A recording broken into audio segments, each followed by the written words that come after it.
Now, people are trying to figure out, why would James Holmes do such a thing?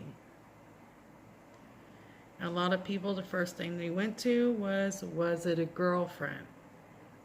Turns out, actually, 2 months before this happened, he was actually dating a girl.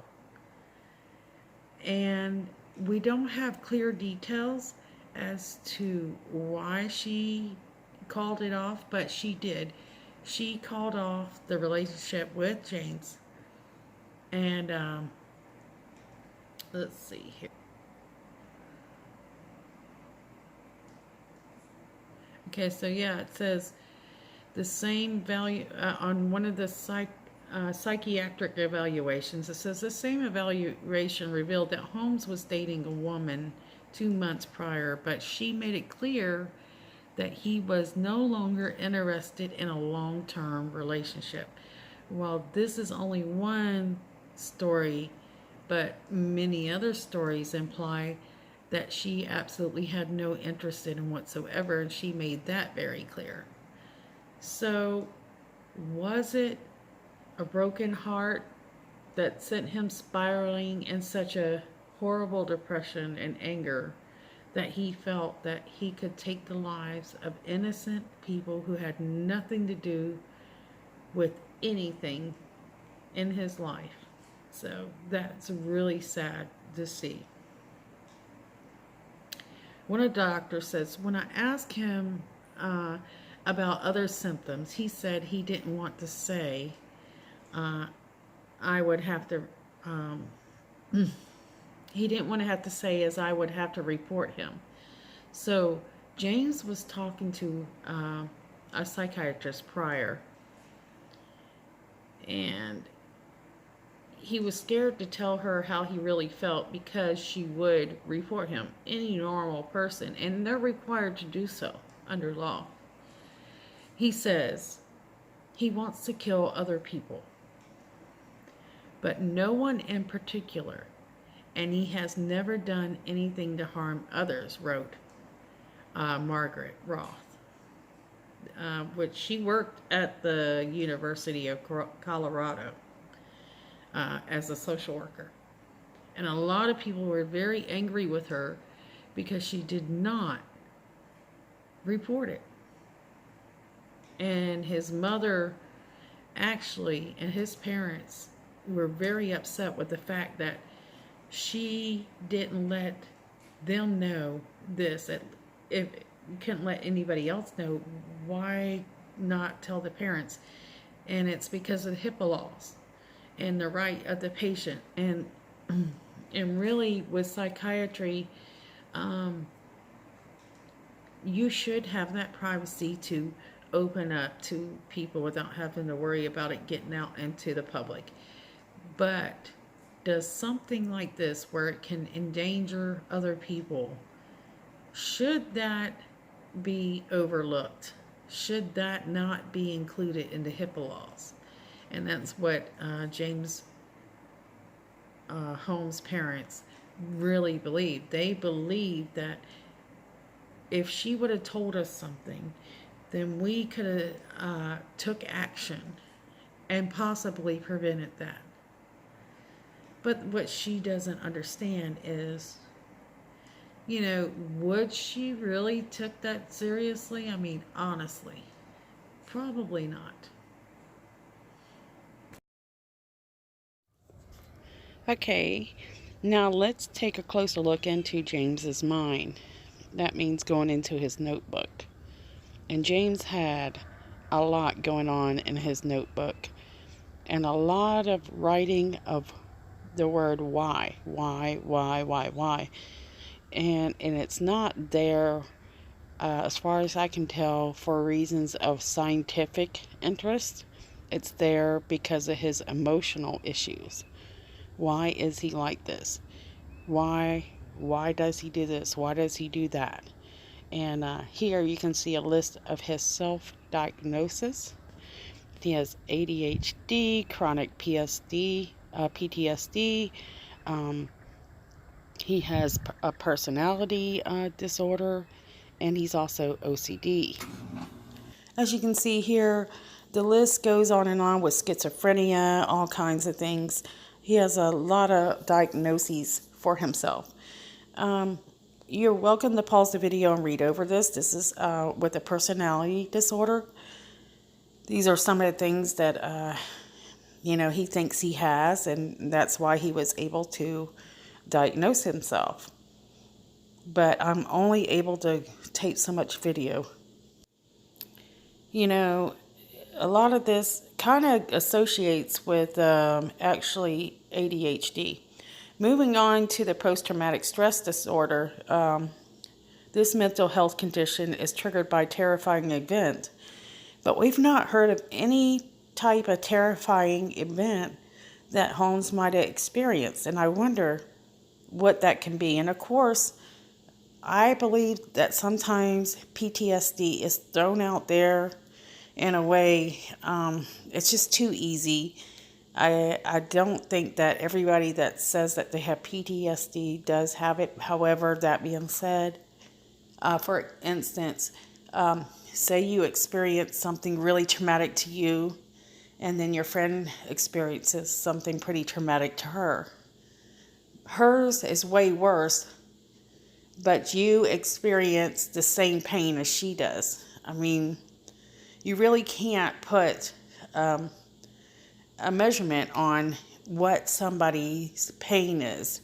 But the PTSD, I have it actually, and you do a lot more severe things that aren't even listed here. It's more like a shell shock, I think, if you have PTSD. But I'm curious to find out why he thinks this, and I'm going to keep looking. Now I want to evaluate this page out of his notebook. If you notice here, he's really working in tens.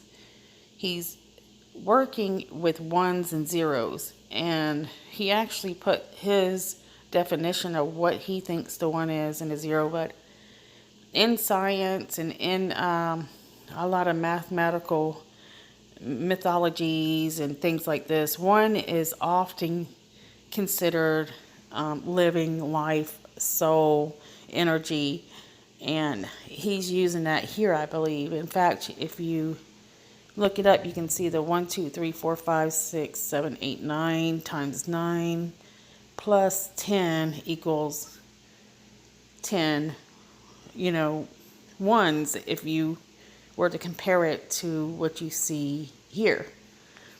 And so 1 represents a life, and the 0 here represents, death. On the other hand, if you read the top of the paper, he's saying what is equal to.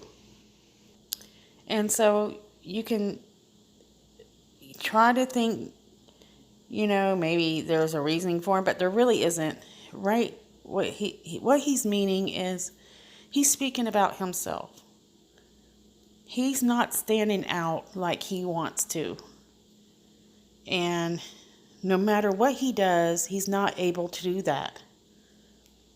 And not only that, he has this broken heart that has fueled this intense disappointment inside it's had this tiny flame hidden deep inside him. And this failed relationship just threw on endless fuel. And he is in a rage like never before. He's saying here, all men are created equal, but not really. He doesn't believe that. And then you can see where he's saying no affiliation. And what he's referring to here is he plans, and pages before now, all these people he's going to kill, he doesn't want anything taken away from his spotlight. So in other words, he doesn't want a terrorist group to take the credit for this action he's going to carry out. So, you can see here, he's he's got this thing going on. Also, if you read the text to his girlfriend, he's talking about Skynet and traveling in the future. So I really think, he's really fighting with himself on what he believes. At one time he really believed in this stuff, and I think right now he doesn't so much. I think he's lost all hope and everything. And what's going on here is his emotions, he has none, actually. He just has depression, severe depression. And his psychiatrist is not catching on to this. Whatever medication he's on, it's either making it worse or it's not working.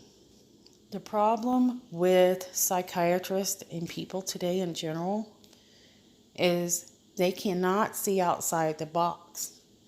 They cannot count. And they cannot see past their eyes, their toes, their hair. They can't see past themselves, is what I'm trying to say. And this is important if you want to spare more lives in the future, because you're going to see more murders start to happen. And it's not happening because people hate. It's happening because we have more people. We have doctors that could care less. They're not able to perform their jobs in a responsible way. And we're going to see more of these horrible acts come out in the paper. And I'm hoping we do not accept it as a normal. Now we have another page that we're taking here and going over. So crazy concepts, he writes on this page. And he says, the mind is a prison of uncertainty. So he thinks that your mind is never on a straight path. In fact, it can change all the time, which is actually true. And then he writes a very simple fact here that trillions of cells guard it for eternity. And that's true. You have trillions and trillions and trillions of cells in your body and in your mind. However, your mind is just an organic computer, really. And that's probably, kind of what he's referring to. But he says here, if you destroy the mind, you can be free. Well, what is he looking to be free from?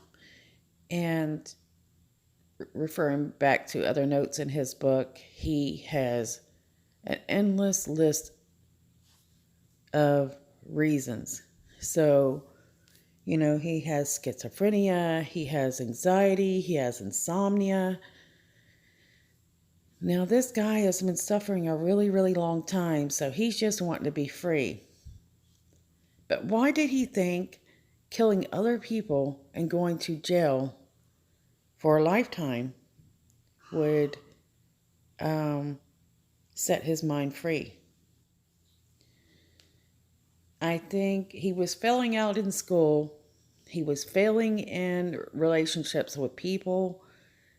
And he wasn't able to take care of himself. He was running out of money. He always wanted to be in the spotlight. And going to jail would solve all of his problems, so he wouldn't have to be responsible. He would be in the spotlight. He would get the mental health care for free. So, it was an easy out for him. It was the only option at that time.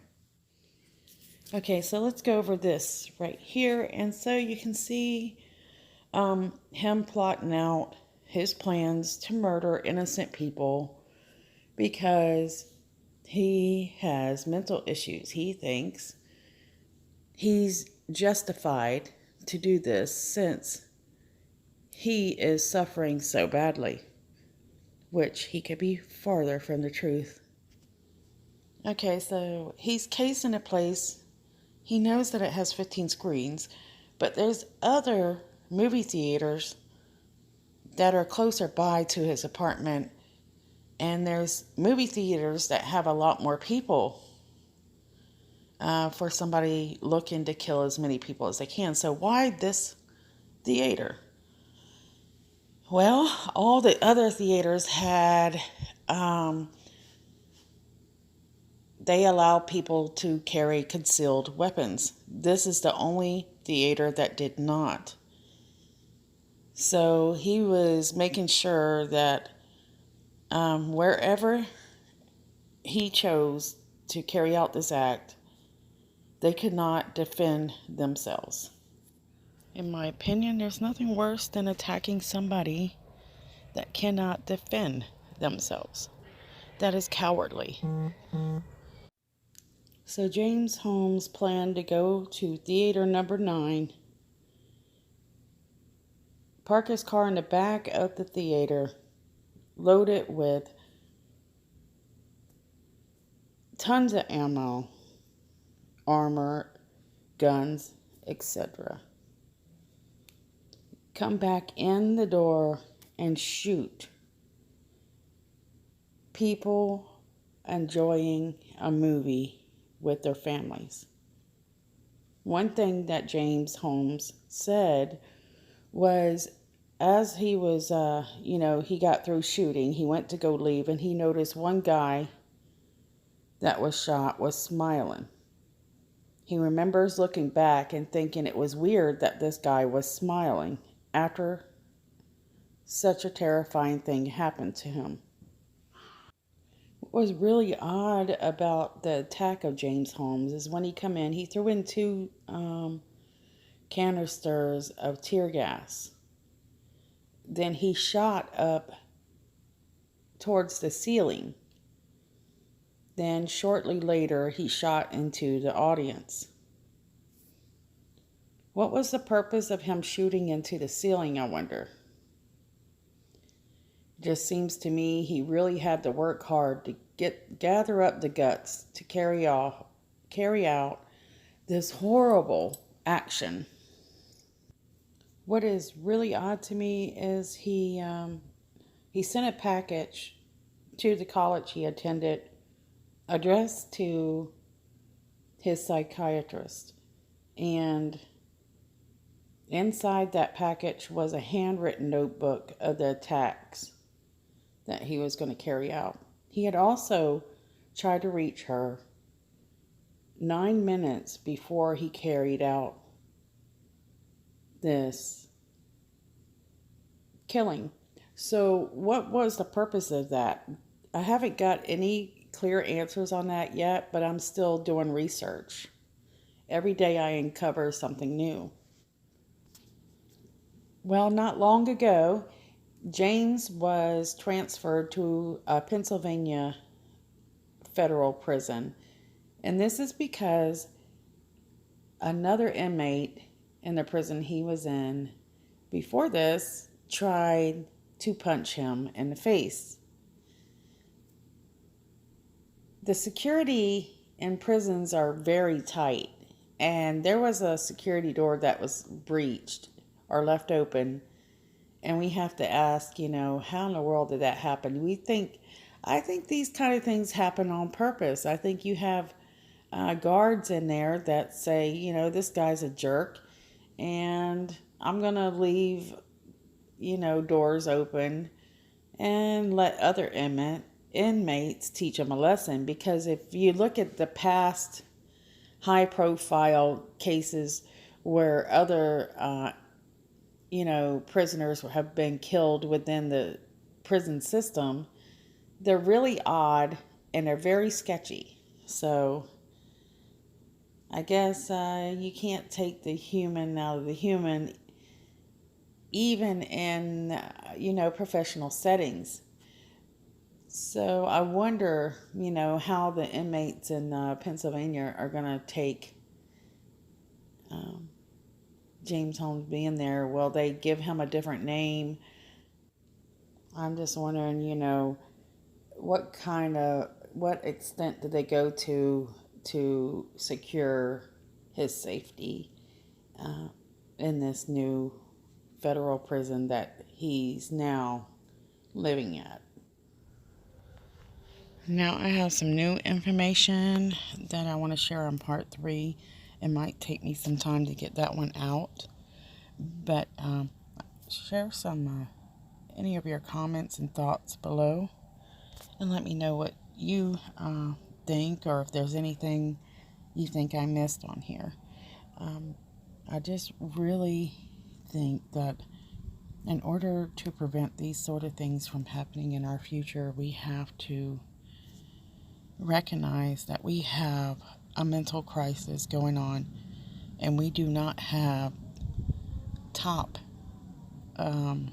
priority in this mental health and our this mental health crisis in our nation.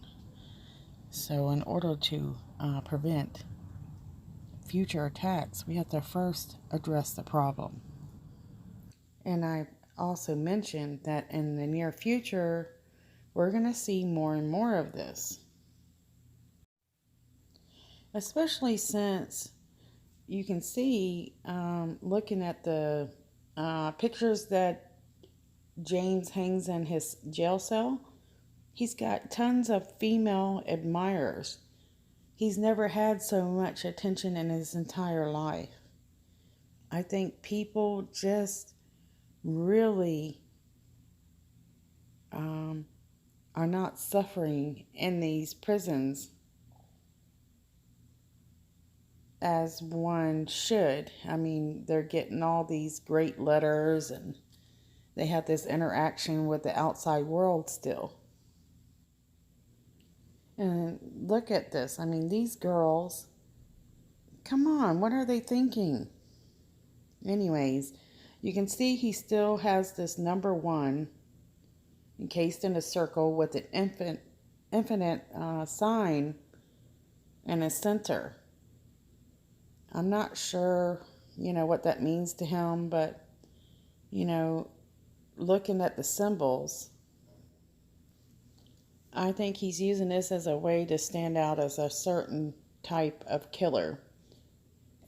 Using it as a way to symbolize his greatness and the way that he stands out from other killers. But anyways, for example, he said he tried to avoid killing children, and that's why he went to a late night movie theater showing. He also says that he killed these people for points. And when he killed them, he took whatever they pursued, and that would apply to him. So, this is the same guy that you see, speaking about, futuristic terms, things like in the Terminator, Skynet, all these things. And he uses number values as a way to describe, a life and, equality and things like this. But in my opinion, and this is only an opinion, he was just trying to come up with a way to be, he wanted to get this, stamp. He wanted to be a killer that stood out, and always be remembered. And luckily, he was not given any type of title or anything, like the Zodiac Killer or whatever, because I think that's kind of what he's mocking with his symbolism. Luckily, it didn't work out to the point he become really famous. Something that would be talked about for years to come. In fact, I think most people found him to be an idiot.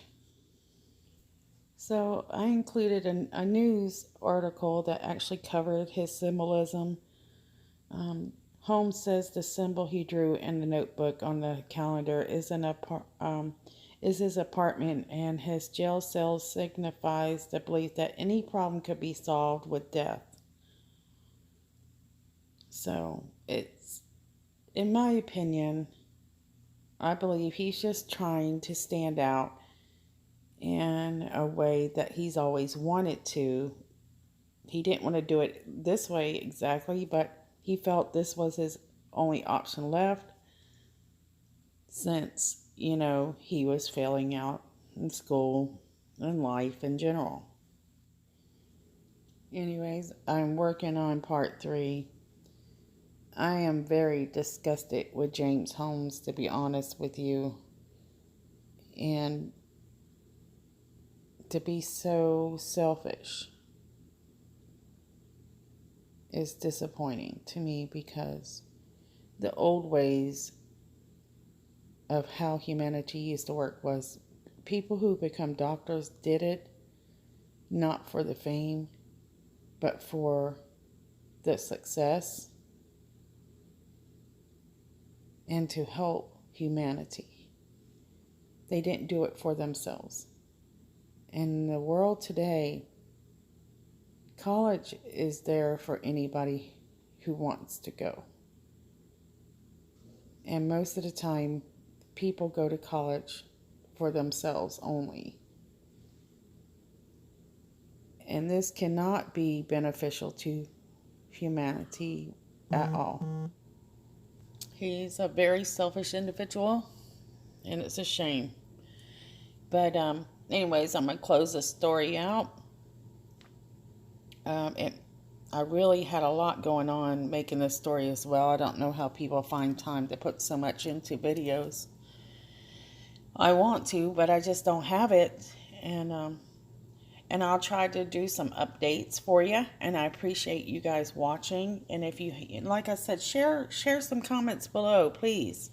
Let me know if you guys know something I don't, or something interesting. I'm always looking for new information.